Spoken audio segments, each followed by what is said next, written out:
Well, this month we're going to look at some facility projects that have been done since the last time we looked at facility projects, starting with one that I wanted to do for a long time. I wanted to find a section of tree trunk. This happens to be a sugar maple that was cut just west of the building when we put in that new road that connects the front parking lot at the Jensen Center to the back parking lot.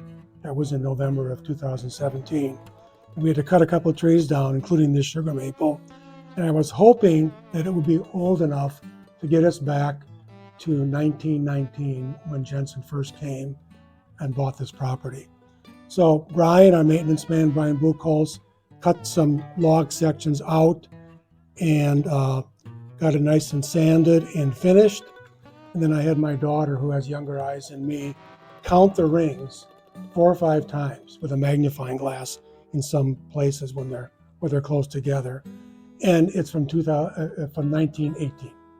So it was just old enough to get back to the first year that Jensen set foot on the property and bought the first 75 acres. And then I had James Visti, one of our blacksmiths, he lives in Sturgeon Bay, put these labels together. I just told him what to put on them. And like this one says, 1953, Farm Bureau management begins. So I counted where that ring was for that year, put the label on that ring, and he made these nice clearing Hawthorne logos for above the labels.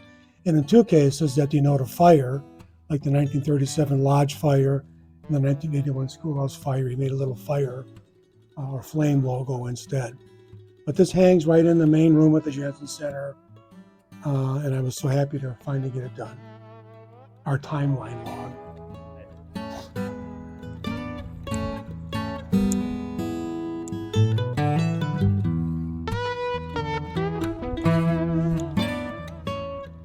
Another project that's been on my mind, or was on my mind for a long time, were these stained glass pieces in the middle window of these 3 bay window sections in the big room at the Jensen Center.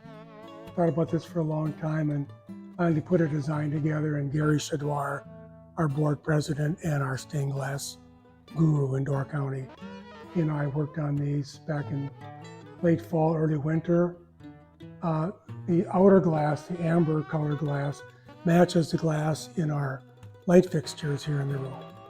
And that middle clear glass is called seedy glass. It's got that nice texture, but and it kind of mimics the triangle form that you see so often at the clearing in windows and furniture, and now in the stained glass pieces. We're doing some more for some other places in the building too.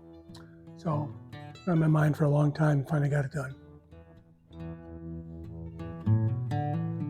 Late in the fall, so starting just before Thanksgiving, and then it was so mild up until middle of late January, so our mason could work for a long time. They finished this north section of the main campus flagstone walk, and all along the north edge of the east dorm down to the parking lot, and then that narrower section along the east edge of the east dorm. So this all this flagstone got completed back late last year, and then they even had enough good weather that they could do a small section over at the Jensen Center. The employee entrance got done too. Obviously, we have to have our volunteers clean up all these edges. I hope starting next week we can get some soil in here and get these edges leveled out so people don't trip off the edge. But it looks great to have all this done. Now we're doing the schoolhouse entrance right now and the workshop entrance right now, and then we're going to finish over at the Jensen Center probably later this year. Good to have it done.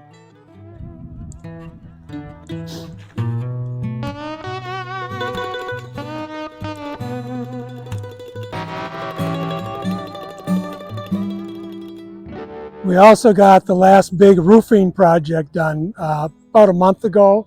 The East Dorm looks great. We got some they also did the asphalt shingles on the linen room and the garage. But this was the big one. This was in bad shape for a lot of years. And I've often joked that we could teach a whole week-long class on lichens and moss and just walk around this building and look at the roof. That would be enough. So great to have it done. Looks great. Should last a long time.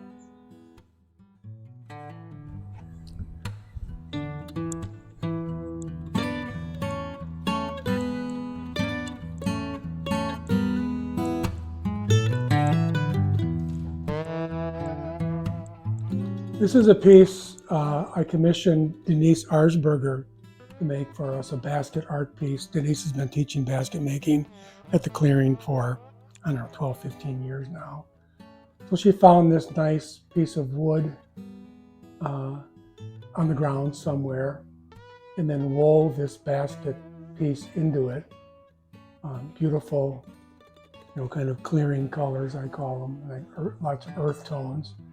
And then James Visti, blacksmith, who does a lot of work for us, made the brackets. It's just got hung up a couple of weeks ago. Anyway, Denise Arsberger's beautiful basket art piece here in the workshop foyer.